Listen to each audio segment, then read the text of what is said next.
Be advised, there's a very bright white light east of town, and it keeps changing colors. I'll go there and see if maybe it's an aircraft. It doesn't look like an aircraft, though. But that's affirmative. Not the moon, it's not a star. If you would you contact Scott Air Force Base to see if they have anything flying in this area, please? Well, whether it's a plane or not, it's heading westbound now. Matter of fact, if the shadow officer looks up, they can probably see it by now.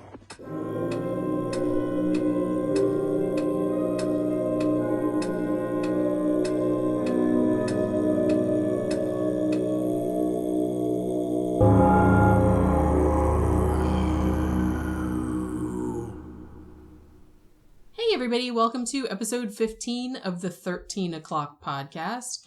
And you knew it had to happen one of these days. We are eventually getting around to doing a UFO show. Gotta do UFOs. Well, yeah. Gotta do UFOs, and I think this is the best case to start with. Yeah. I think it's the most believable UFO case.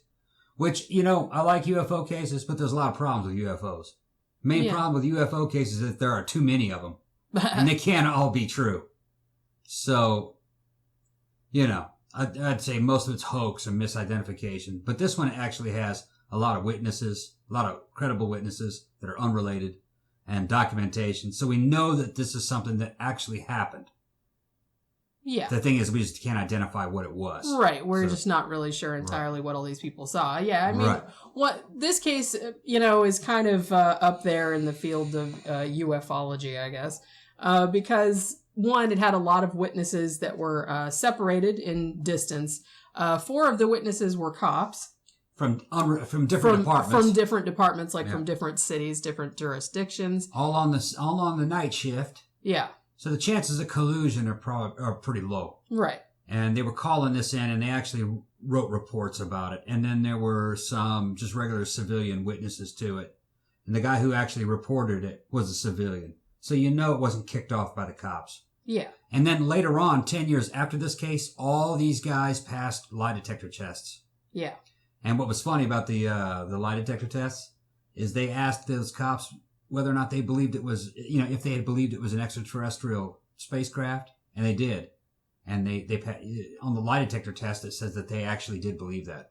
Yeah. Although they never said that in public, that they didn't identify it. They just said they saw something. I thought that was kind of cool. Yeah. Which, I mean, is fair enough because, the way they described it, it could have been something else. Maybe a secret craft. It could have been a secret craft, sure. Clearly they all saw something unusual. Yeah. I'm not saying it was aliens. Polygraph said that they saw it, that they described it accurately, and that they didn't blow it into something that it wasn't. Yeah. And the polygraph results said that they believed that it was an extraterrestrial spacecraft. That's kind of cool. I think that's really cool. Yeah. All right.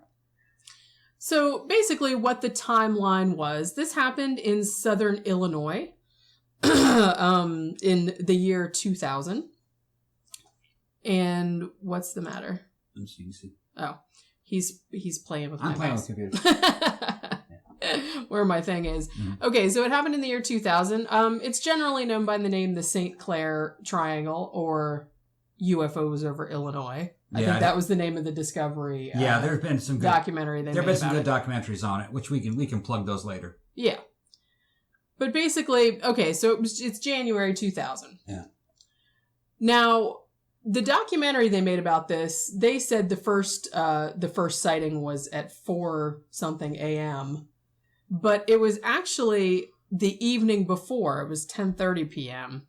when was apparently the first sighting of it, and I don't think they added that information until later on. Okay, so when new witnesses came forward. What new witnesses came forward? Okay, so apparently it was January 4th, 2000, and it was about 10:30 p.m. Lake Forest, Illinois, which is a suburb of Chicago. Now, this witness, who is not named in the source we're using here, but he claimed that he was standing outside and he saw a triangular-shaped UFO much bigger than a jet airplane. Than a 747. And he said it was heading over his house, coming from the northeast. He said it moved very slowly. Said he was stunned by its size. And it made no sound. And it had a light display on the underside. He said it looked like about 500 individual lights spaced evenly across the bottom of it. He said it was a very surreal experience. Wow. And he said it went right over his house, headed southwest. Now, that was at 10:30 p.m. Okay. The next reported sighting of this apparently same thing was not until several hours later. That was Melvin Noll, right? Melvin Noll was the next one to report it. This was at 4 a.m. Yeah. Melvin Noll owned a mini golf course. Yeah, and you can see him on the programs. He's quite a character. He's an older guy. Yeah. You can't tell he's kind of a podunk. But he seems cool. He's cool and he's honest. He passed his polygraph, and he's the one that kicked it all off because he told the cops about it. Yeah, pretty much. I mean, he went to his mini golf course at 4 a.m. because it was freezing cold that night, and he thought the pipes were going to freeze. So he went out there, and he happened to look up into the sky, and he saw what he thought was a really unusually bright star. Right. That's what he thought it was at first. And he didn't really think that much of it. He just looked at it and said, oh, that's a awfully bright star. That's odd. Turned his back on it, went back into the office, came out of the office and saw a flying house. Yeah. That's what he said. That's how this guy described it. He said that it looked like a flying 2-story house. Yeah. He said it was square, right? Yeah, that it was square with a circular arrangement of red lights on the bottom of it. Windows on the side. It had like another little second or third story, like little room on the top of it. And as it was going, as it passed him and went away, he could see like a long light going across the back of it with bars. And when you see the actual renditions of it in some of the reconstructions, you can see what he's talking about, where it looks like a house. Yeah, because he said it looked like it kind of had windows on like the side, like they were lit up. And then and you can kind of understand, maybe from his angle, it would have looked square. Yeah, because he said when he drew it, it looked rectangular. It just looked like a flying house with a little third story on the top of it. And now he said it was pretty low too, right? So it was low, slow, and quiet. And he said it wasn't moving the trees. Went over the tops of the trees, and it was the trees didn't move. He said it was eerie. Yeah. He said nobody's going to believe me. Yeah. So he ran to the police station up the street. Yeah. He basically went to Highland was, I think, the closest police station. So he actually went there in person because he thought no one would believe him and said, hey, I saw this thing that looked like a 2 or 3 story flying house. Yeah. And so what happened then you know why he thought it looked like a house? I can take you back to the army that time. I was stationed in Sinai Peninsula in Egypt one time, and we were there for 6 months. And part of my job was to watch an airfield. And we were on the lookout for military aircraft landed at that airfield because they weren't supposed to be there under treaty. We were there to enforce a peace treaty.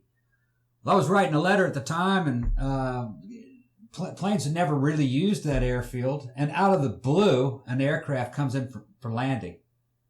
And I just see this monster military jet, it looked like an attack jet, land. So I hit the intercom. Hey, there's a jet. It just landed. So they said, come on up to the office, fill out a report. So I go there and they asked me the specifics of this aircraft.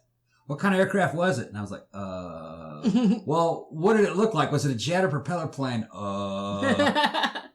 Well, what color was it? And I said, it was military. And but what color was it? It was camouflage of some sort. It was a jet, I think. Some kind of attack jet looked like. They said, okay, we'll go pile into the truck. We'll go drive down there and see which airplane it was. We get down there, and when I finally found the aircraft, it was a C-130 cargo plane, and it was orange.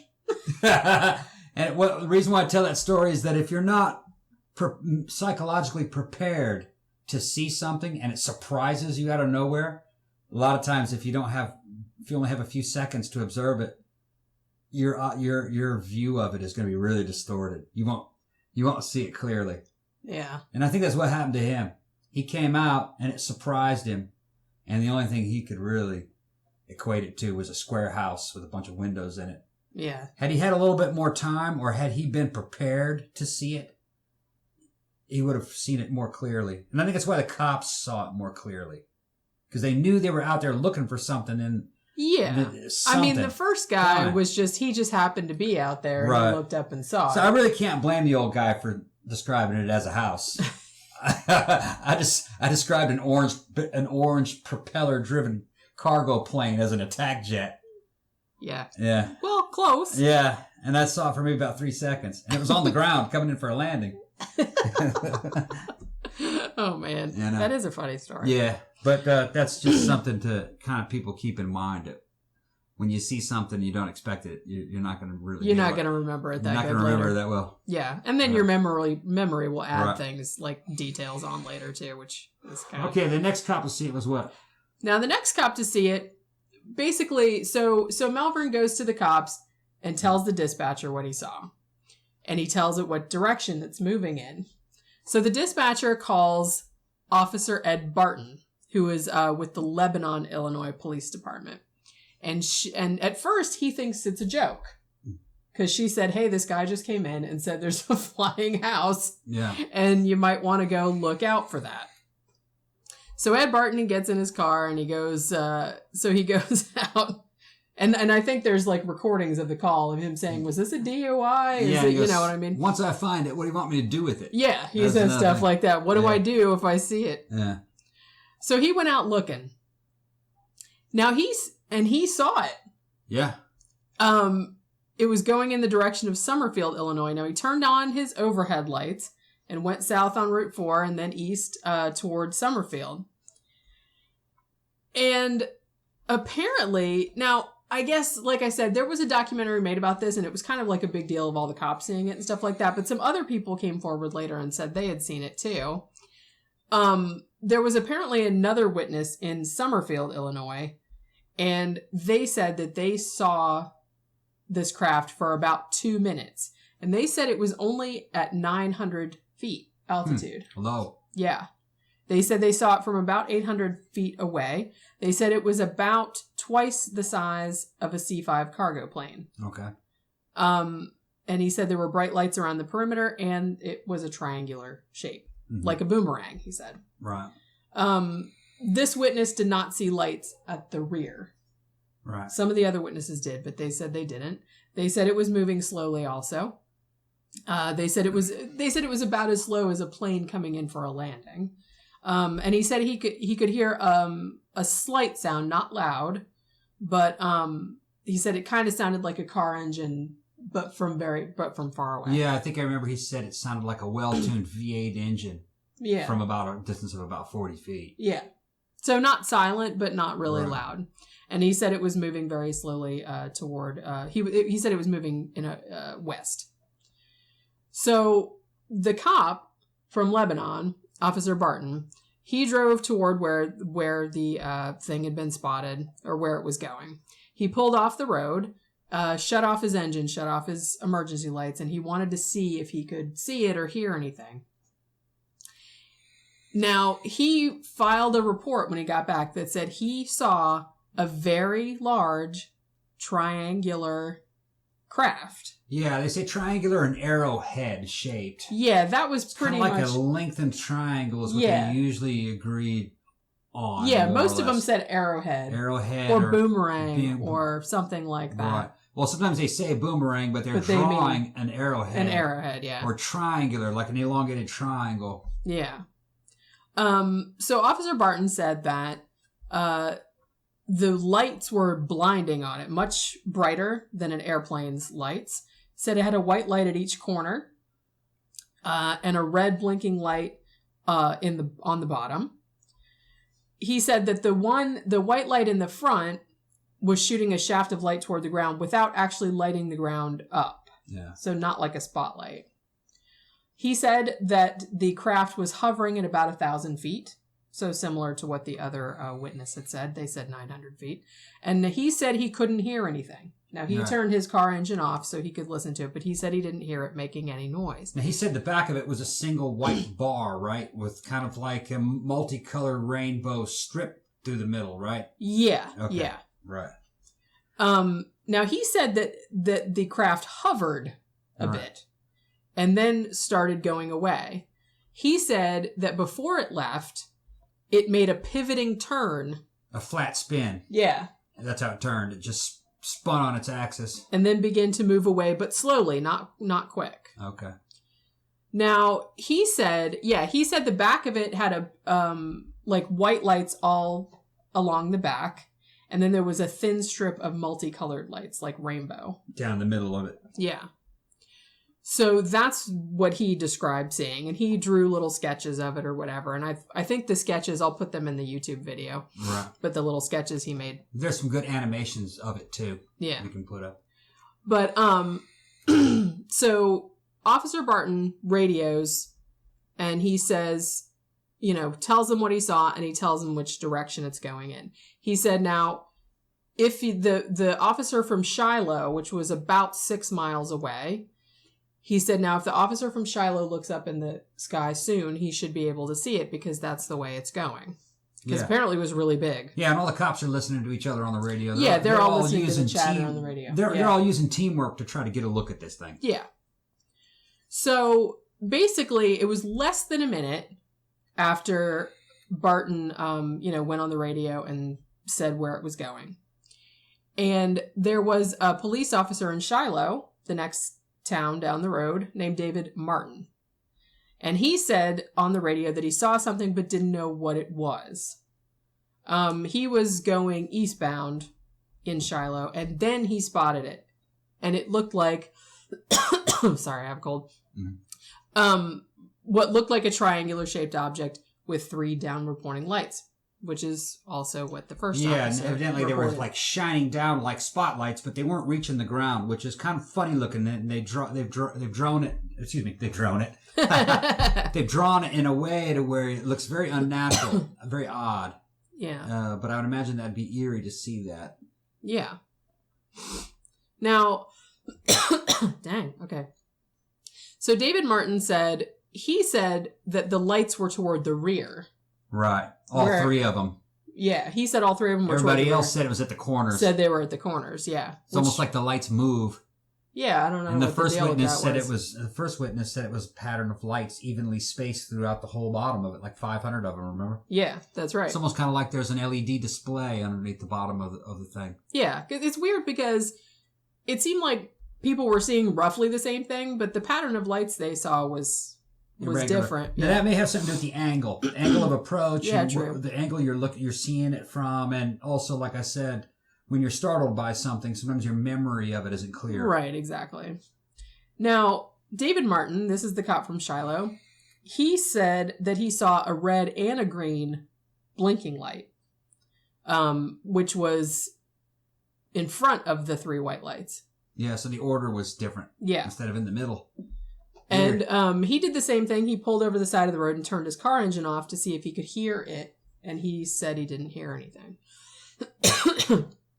He said that he thought he couldn't determine exactly how wide it was, but he said it looked bigger than a football field. Yeah. He said that he could see that it was low enough that he could see some detail on the bottom of it. And he said it looked like building blocks or like plumbing. Yeah, I've heard it described another guy. He said it didn't look flat on the bottom. I was listening to some audio interviews from these cops, and 2 of them said something that was very similar. They said that it looked like it was put together in pieces like little Lego bricks. Like Legos. And that you could see details and irregularities underneath the bottom of it, kind of like you said, pipes and plumbing or something reminiscent of a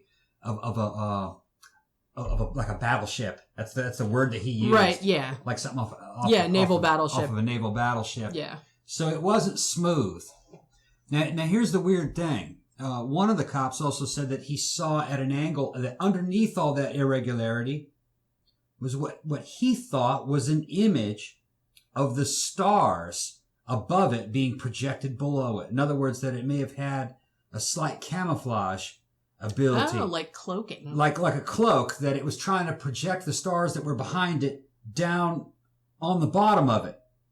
Which really doesn't make sense to me because you have these huge lights on the damn thing, and then you're going to try to project stars that, to hide it. Yeah, who do they think they're fooling? It didn't make sense, but maybe that was just the cops. But interpretation of what he was seeing. Yeah. Maybe it just had a thin or like maybe it had like a coating of lights underneath it. Because remember, the first witness said he thought he saw 500 evenly spaced lights. Right, yeah. So maybe that's what he was seeing. Maybe the lights would sometimes be turned off. Sometimes they'd be turned on.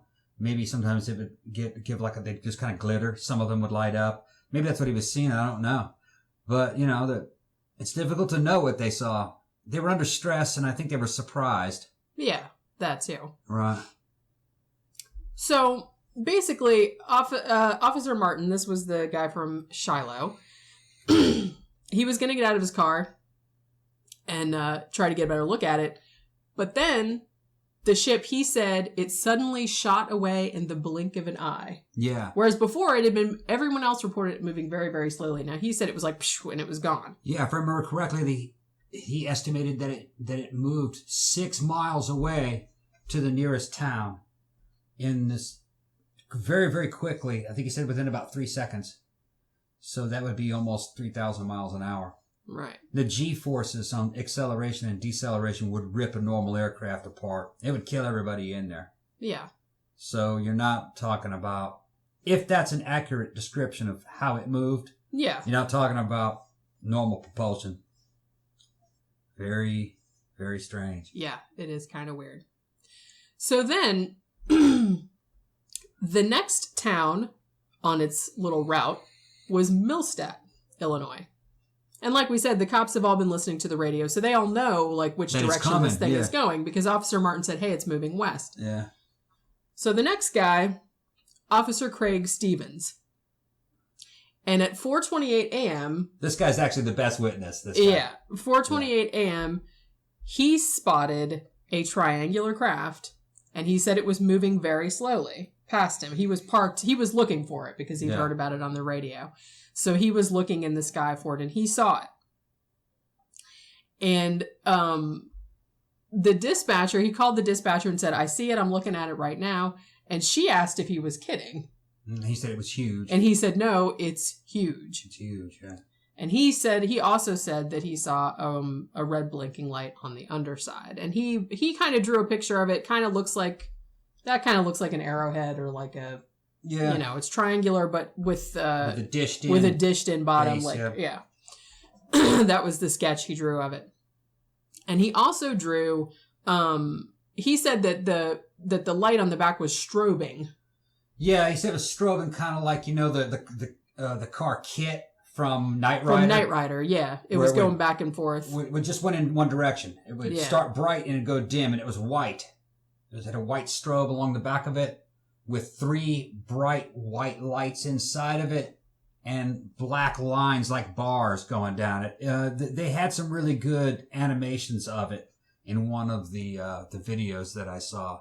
Maybe we can put some of that in the video, show people what it looked like. But it was quite odd, really not conventional. It's not like something you'd put on the back of a military craft. Yeah. And now, actually, Craig Stevens, he's the one that said he saw the star projection. Oh, that was Stevens? On the bottom, okay, yeah. He's the one that said that.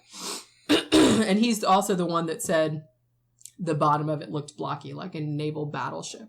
Yeah, and he saw it pretty close up. Yeah. It was close to him. I think it was a few thousand feet away, right? And about 500 feet off the ground. Right. Out over a field, and he could hear a buzzing, like a low buzzing tone. He said it sounded kind of like a transformer, but the pitch was lower. And in one of the videos I saw, they gave an estimate, kind of a reproduction of what he said it sounded like. It went like, almost kind of like a foghorn. Yeah. Weird. Now, Craig Stevens happened to have a Polaroid camera in the trunk of his police car. Yeah. So, thinking quickly, he went to the trunk, he got the Polaroid camera out, and he took a picture of it. And they got a picture of it. Now, the picture is not super great. Nope. Because, one, it was cold out, and the camera, the picture didn't want to come out of the camera because I guess the shit was frozen in there. But also, when the picture came out, it was very, very dark. And it's kind of far away. You can't really tell what the picture is. Just 3 dots of light that are overexposed and kind of stretched out over the camera a little bit. We'll show you the picture, but yeah, it's just that's like the light only smears. known picture that I know of a real flying saucer, or not flying saucer, but at least a UFO. And it sucks because the picture is so dark that you can't really, you can't get any sense of perspective. You can't tell how big it is. You can't tell how far away it is. Because, there's nothing in there to compare it but to. it's proof that there was an object there. There was something there. Yeah, it for sure does not look like a plane. No. If it was a perfect representation of what he was describing, I'd call bullshit on it. Well, yeah, because you think something. Because you go, oh yeah, that's a setup. Yeah. But that looks like something that you just take at the spur of a moment, and it almost 4:30 in the morning. Yeah. Totally dark out. Yeah, it's totally dark. So you can't see. Because the Polaroid, it does have a flash on it, but if something's far away, it's far. the flash isn't. It wouldn't come out. Yeah. So all you can kind of see is like 3 smudges of light. You can't tell how big it is or anything like that. But that's shit happens. And, they've done like enlargements and tried to, do an analysis. An analysis of the picture. It's 3 bright lights and a couple of dim lights. Yeah. That red, there's a little red one you can see is the red flasher. Yeah.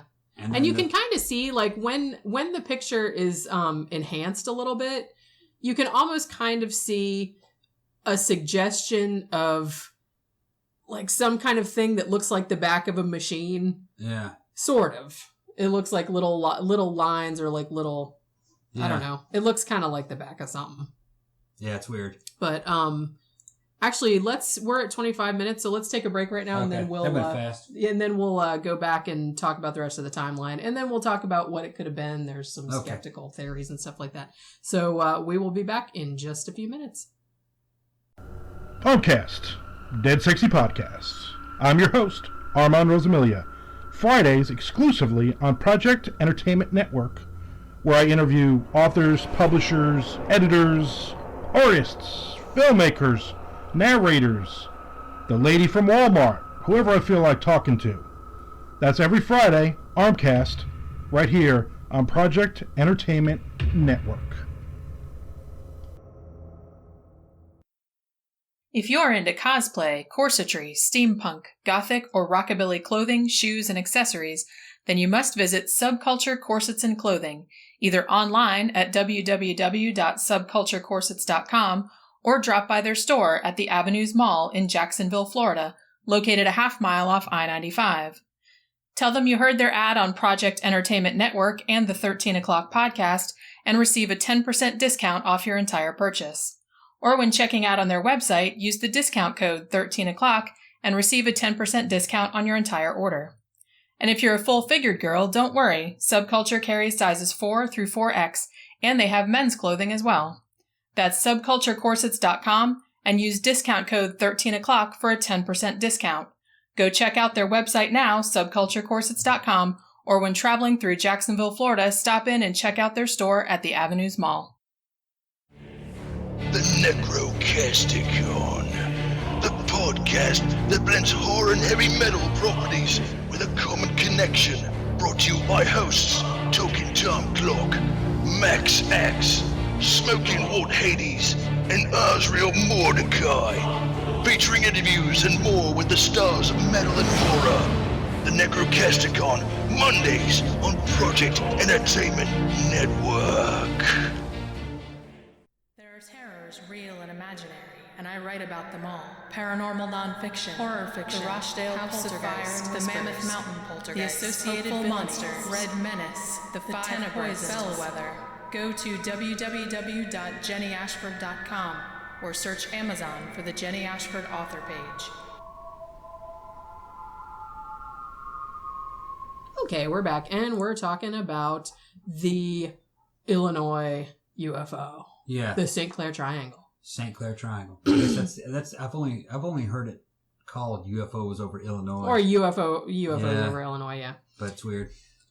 So, before the break, we were talking about, Craig Stevens, and he took a Polaroid of it. Now, the next officer in the UFO's line of fire was in Dupo, Illinois. Which, what the fuck kind of city name is that? I don't know. I thought it was Duplo, like Duplo blocks. Dupo. No, it's Dupo. Sounds like a character from Star Wars. Yeah. So the next cop was Matt Janey of the Dupo Police Department, And he had also been hearing all of the radio chatter about the UFO, and so he started looking for it. He was on Interstate 255, and he was going northbound, and he pulled over to look for it. And then another officer came by, and they were kind of joking about, hey, UFO out there, isn't that funny? Ha ha ha. Because, it was over CENTCOM, their central communication for St. Clair County. So they were all hearing it in different cities. And they were kind of like, having a good giggle about it if they hadn't seen it. But then Janie saw it. He drove up the road a little way, and then he saw a really brightly lit object to the east. Now, everybody else said that it was low, like between 500 and 1,000 feet off the ground. Officer Janie said that it was at a plane altitude. Yeah, high. Like 30,000 feet. 30,000 feet. He said, where a plane would be. So whether he was seeing the same thing that everyone else was seeing or whether he just saw a plane. He tried to look at it through binoculars and just saw white lights with some colored lights. Yeah. But I think he was just seeing an unrelated aircraft. He might have been, because he was looking at it through binoculars, like you said, and he said that he thought the lights on the craft were brighter than aircraft lights, but That's at that hard. distance, how can you tell? You're making a judgment call. Yeah. He said that the red light on the bottom, he's like, it looked really big, even though the craft was far away. So he didn't think it was an airplane. But like I said, because... No way of knowing. Yeah. And really, if it had been so low, and then suddenly a couple miles later he sees it and it's way up where a commercial aircraft would be. Well, the thing could move quickly. That's true. But I just tend to think that he was looking at a regular airplane, but who knows?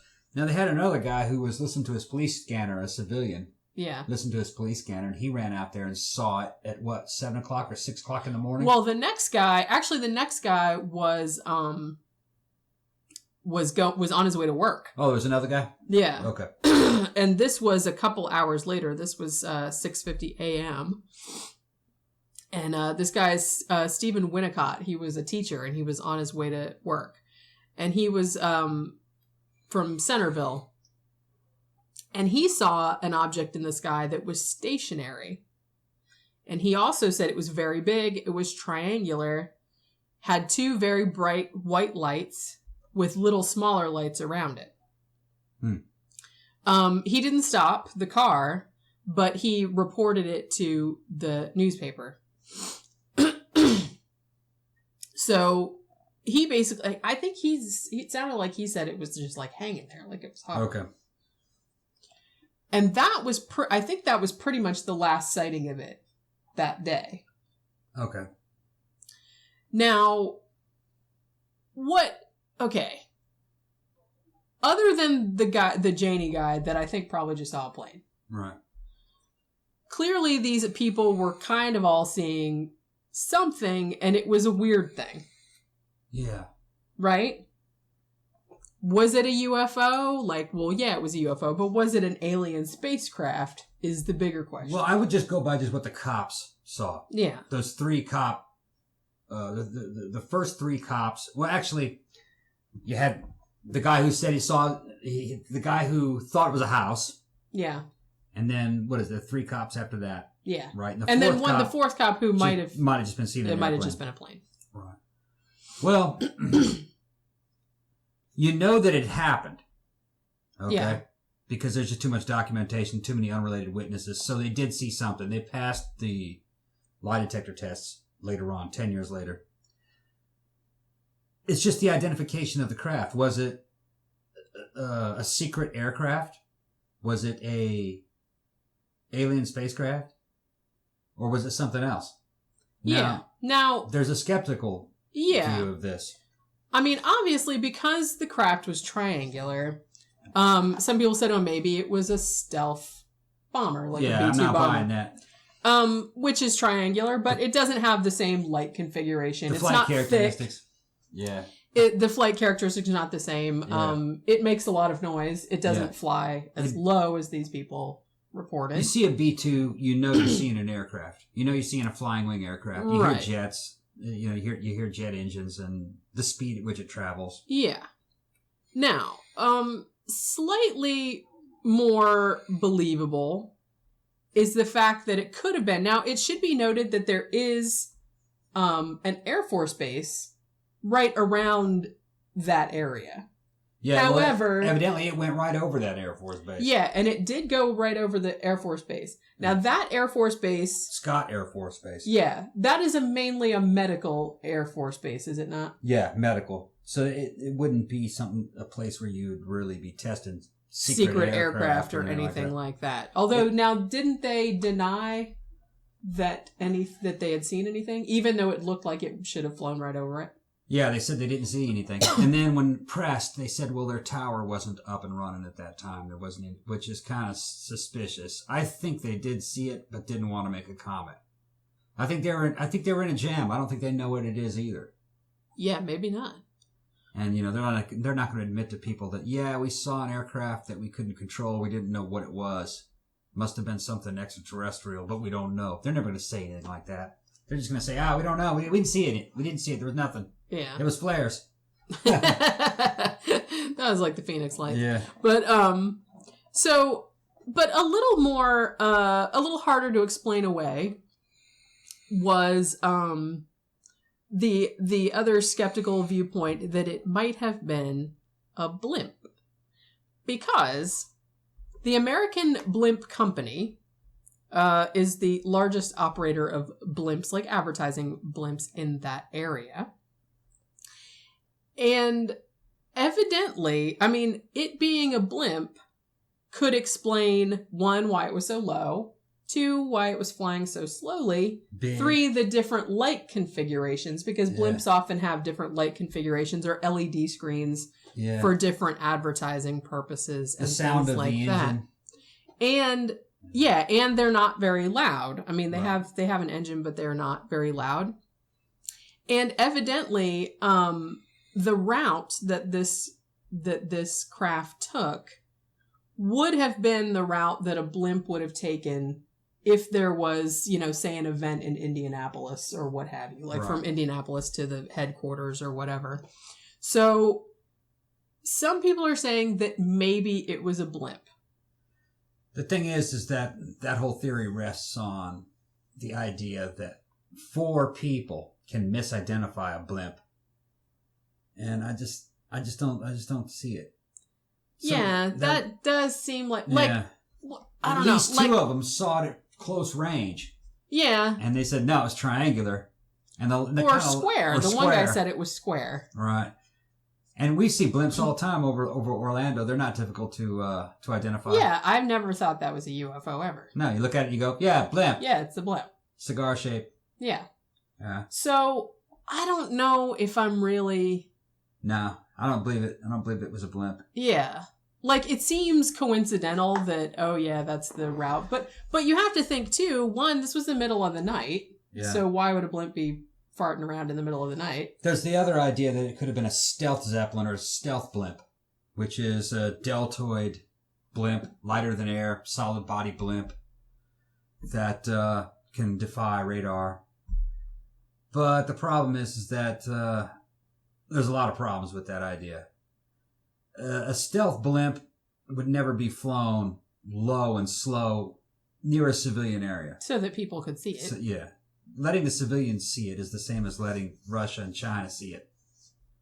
And the flight characteristics, the rapid acceleration, that would tear a solid body Zeppelin up and kill the crew. Unless it was maybe a drone. But this is year 2000. Yeah, I guess they had drone technology, but still the G-forces on a solid body Zeppelin, it would tear it apart. What they were describing, I saw one thing, the performance that they were describing, even if it was something that was lighter than air, like an lighter than air solid body Zeppelin, that type of acceleration would have to be some kind of an exotic propulsion.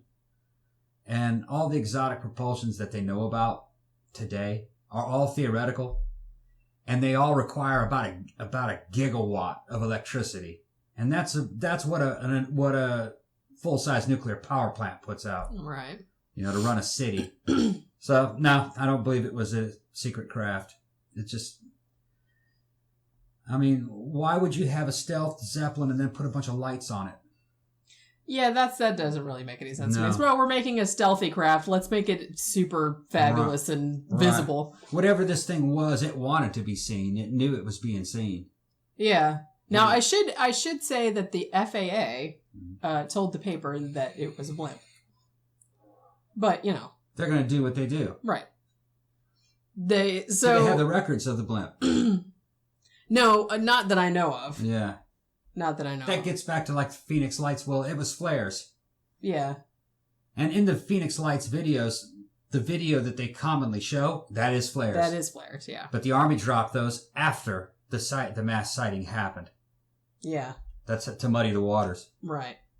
There's only one real video of the Phoenix Lights, and it's a V-shaped formation of lights, and it's a real grainy, low-quality video that's hardly ever seen and would be just lost it'd be lost among the other YouTube videos because it's so unimpressive.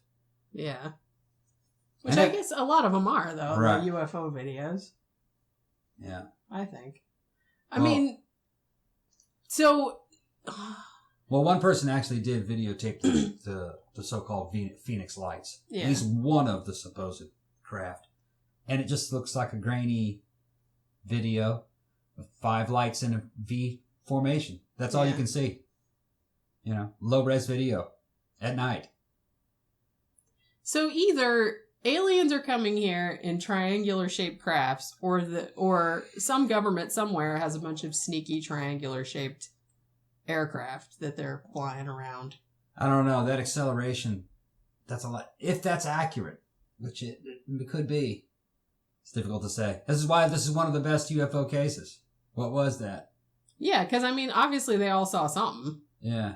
And they can't all have been so dumb as to be like, To misidentify a plane or a Right. blimp. I mean, I could see one guy doing that, but... And, you know, the kind of espionage something like a stealth blimp would do, it's not really needed anymore. You have satellites that are really good at that kind of stuff. Yeah. So I don't even think the Russians would be interested in that. Yeah, you don't really need that anymore, not in this day and age. No. But, I don't know, man. Well, here's the thing. Let's say, I'm not saying it's aliens, okay? Yeah. It could be aliens. I don't know. I'm sure there's aliens out there someplace. I mean, the universe is enormous. Yeah. Whether they would come here or not, whether they would be interested enough to come here, like, what are they doing? Are they just checking to make sure we're not fucking up the planet, or? No, I wouldn't think so. Maybe it's just a drone. If that was an extraterrestrial craft, maybe it didn't even have passengers. Maybe it was just a robotic drone, and maybe it was just doing what it was told to do. Look at stuff, or send photos back. I don't know. It's just a good case to point out to the viewer and to the fans that if you want to you know, look at a good UFO case, one that I think is credible, it's this one. Yeah. I think it's one of the best ones. I have to say that me and Tom talk about this quite a bit, and I do like your kind of, I don't know if I'd call it a theory, your hypothesis, let's say, about if aliens are visiting. Yeah. Like, you don't think that they're really that interested in humans, or even like, you know, they don't want anything from us or anything like that. He's like, they're almost like park rangers. Yeah. Like, we're just kind of at the periphery of their domain, let's say. Yeah. And they're just like kind of messing around, like just checking. Well, maybe it could be a situation where we think this is our planet, but maybe it's their planet. We might be within their star system and they've claimed this territory. Yeah. And they don't even see us as a threat. We're just the wildlife on the planet. Yeah. You know? Kind of like you go out to your backyard and there's ants and bugs out there. Yeah. You don't care about those ants and bugs. That's your backyard. Yeah. But you ask those ants are going to tell you that that's their home. Yeah. It's probably a situation like that. I bet Comes it is down like and just that. looks at the planets, looks at the wildlife. We're a part of the wildlife, and then splits, making sure everything's all right. That, you know, maybe other aliens are not coming here, you know, making sure that they're not coming here and violating their territory. You know, could be something that dumb. I like to think I think they're not interested. I like to think that it's just alien children on a boring field trip. They would be millions of years ahead of us. They'd be a superior species. We would just be bugs to them. That's what I'm thinking. It's like, why would they care? And why would they need anything from us? No, I don't think they need That's why I can't buy any of these, like, alien attack movies or anything like that, because it's like, if they were advanced enough to get here, why the fuck would they need... And they could go anywhere. They have access to everywhere. They have access, and there's, the shit is the same all over the universe. They would be a superior species. They'd be godlike compared to us. Yeah, so why would they bother? Their technology would be like magic from our point of view. Right. So I don't think they would bother. They wouldn't bother coming by here unless they were just curious or unless it was some alien scientist doing a study or something. I don't know. They probably would not see us as intelligent. No. And they would probably not see our technology. Well, I don't see most humans as intelligent. They would probably not see our technology as technology either. No. And they would probably, kind of like when you go up to a paper wasp nest, you're going to call that nest technology. You know, no. To them it is. That's super high tech, but not to us. Yeah, I mean, to aliens we're still like hitting each other with rocks and shit like that. Yeah, I think they just see us like bees. Probably. Yeah. Which, fair enough. How much time is left? So, if you aliens are out there, and we're at 43 minutes. Why don't we take a call? See if we can take a live Let's take a call. Yeah. No one can call us. This isn't live. Tell them where they can find this video, where they can find the videos of this case, though, because this is actually a good UFO case. Well, if you look on YouTube, there's a couple of documentaries about it. Probably the best known one was the Discovery Channel did one, and it's just called UFOs Over Illinois. Yeah. So you can just search YouTube for that, and you can find it. And I think that has pretty much all the police radio dispatch calls. Yeah. And interviews with the witnesses, because I think a couple of the witnesses are dead now. Yeah, the main witness, the main cop guy that saw it for the longest, he died of cancer. Yeah, not long after. Yeah. He was pretty young. I don't even think he made it to 40. Poor guy. Shit. Yeah. Yeah, I didn't realize. Because I thought he looked pretty young in that documentary, and that wasn't that long. I think he died in his 30s. I mean, it was just in 2000. That wasn't, Right. It's just 16 years ago. Yeah, it's not an old case. Yeah. But, okay, so... Have you said all you wanted to say about this particular case? Yeah, it's unknown. Yeah. It just doesn't really strike me as a military aircraft or a civilian aircraft. Yeah. And the guys passed the polygraph test and they believed it was extraterrestrial. Yeah. So who am I to question them? They were the ones that saw it. Maybe if I saw it, if it was that damn impressive, I'd go, yeah, that's aliens. You'll see one of these days. Yeah, I want to see one. He wants to see one really bad. But I don't think, man, it's hard to commit to that one. Was that an alien spacecraft? Could have been. That's all I can say about it. But like I said, I always wonder, like, whenever I think, that was probably an alien spacecraft, I'm like, why though? Why would they come here? Why? Why would they come here and why would they, like, fly down the road going, hey, dude? Well, maybe it's just a drone. Yeah, maybe. Maybe it's just a drone, and it's doing a routine check. Maybe there's no aliens in it. Maybe that spacecraft that you're looking at, that you're seeing, maybe that is the alien. Maybe it's a living machine. Ooh. Maybe they've downloaded their soul into this thing, like an artificial body. Yeah. Wow. And maybe it's immortal and it can travel vast distances and has warp drive and all that. That's pretty sweet. Yeah, I know. One day you'll see a UFO. I know you really want to see one. I won't. The closest thing I've ever seen, I used to work at night, and I was driving to work, and it was really dark out, and I looked up in the sky, and I saw a huge fireball. Yeah, I like this story. Now, here's the thing. I did not immediately think it was a UFO. Yeah. I immediately thought, that's a meteor, and we're fucked. Right. Because it was big. It was coming right at you, wasn't it? I mean, well, the first thing I thought was a plane had exploded. Okay. That's the first thing I thought. And then I thought, because this is hilarious, I saw it 2 days after I finished reading the book by Phil Plait, the astronomer, and it's called Death from the Skies. Yeah. And it's just like tells you all the shit from space that could kill you. Yeah. And I had just read that like a couple days before, and then I'm driving down the street and I see this huge fucking fireball in the sky. Now, how big was it? If you had it in your hand, was it like this and held it out? Would it be like the size of a penny or? If I held my hand, it was actually more like the size of a ping pong ball. Oh, okay, really? It was big. And it just was an explosion in the sky? Yeah. And did you see it move, or was it just it looked like it was moving, yeah. Huh. And like I said, first thing I thought, shit, a plane exploded or the space shuttle exploded or something like that. Because, I mean, I saw... You couldn't tell how far away it was, though. No, not really. And then I thought, shit, it's a meteor. That's a dinosaur killer right there. Yeah. Well, I was freaking out. And then, I got to work. And Ping pong ball, that's almost the size of the sun. Yeah, well, no, it was big. That's what I'm telling you. It was big. Wow. And so I got to work and I was like, you guys, we're going to get hit by a meteor. So... Well, it was nighttime, though, right? Nice knowing you. Yeah. Yeah. Well, it would have hit already. But it didn't light up the nighttime sky. Not really, no. So it must have actually still been way high up in the atmosphere. It must have been. Oh, I don't know. Because the weird thing was then, obviously we didn't get hit by a meteor because we're still here. But, then I kept watching the news and, stuff like that. And nobody else had seen it. Huh. Nobody else saw it. So I don't know if it was just... How long was it up there for? It was just a few seconds. And it looked like it was falling, going one side. Was it going in a certain direction? And did it burn up? I don't know. What do you mean you don't know? Well, because I was driving. Okay. And then, I was driving. I didn't stop. You had to look back down the road or something? You looked up, it was gone? And Wow. So, I don't know. So, that was a UFO in the sense that it was unidentified, but I just thought, I don't know. I didn't think it was just an a alien meteor. spacecraft. But yeah, it was a big-ass meteor, though. Yeah. That's what scared the crap out of me. But nobody saw it but me, so I guess it was just... And no, I had not been drinking. Okay. All right. So anyway, hope you enjoyed the UFO show. We might do another UFO show. We'll do another one later. Yeah, because I have a cold and I just, this one's kind of short. It's not that short. So anyway, yeah, you guys should check this case out. This is a good one. Yeah, this is a good case. Lots of good witnesses and whatnot. And the animations behind them are really kind of...